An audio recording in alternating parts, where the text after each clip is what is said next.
तर राज्यात पावसाची जोरदार हजेरी पाहायला मिळते आणि यामध्ये मध्य महाराष्ट्र, मराठवाड्यामध्ये पावसाच्या सरी बरसलेल्या आहेत. तर सोलापूर, हिंगोली, बीडमध्ये सुद्धा पाऊस झालेला आहे. राज्यभर लवकरच आता मान्सूनचा पावसाची व्याप्ती आपल्याला पाहायला मिळणार आहे.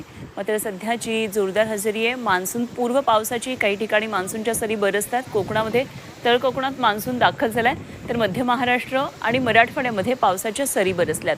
वादळी वाऱ्यासह पाऊस वाहतोय. गेल्या काही दिवसांपासून उष्णतेच्या उन्हाच्या झळा नागरिक सहन करत होते आणि आता मात्र पावसाचा हा शिडकावा होताना आपल्याला या दृश्यांमधून पाहायला मिळते. काही ठिकाणी ओढे नाले सुद्धा अगदी दुथडी भरून वाहू लागल्याचं चित्र पाहायला मिळते. रस्त्यावरून पुलावरून पाणी वाहतानाचं चित्रही पाहायला मिळालं. मराठवाड्यामध्ये काही भागामध्ये अशा प्रकारच्या पावसाच्या सरींमुळे लोकांची दैना केली. काही गावांचा संपर्क यामध्ये तुटल्याचं आपल्याला पाहायला मिळतंय.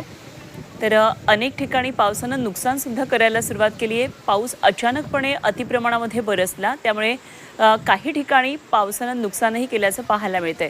एका शेतकी कृषी साहित्याच्या दुकानातली ही दृश्य आपल्याला पाहायला मिळतात. यामध्ये काही खतांची पोती आहेत, ती सुद्धा भिजलेली पाहायला मिळतात.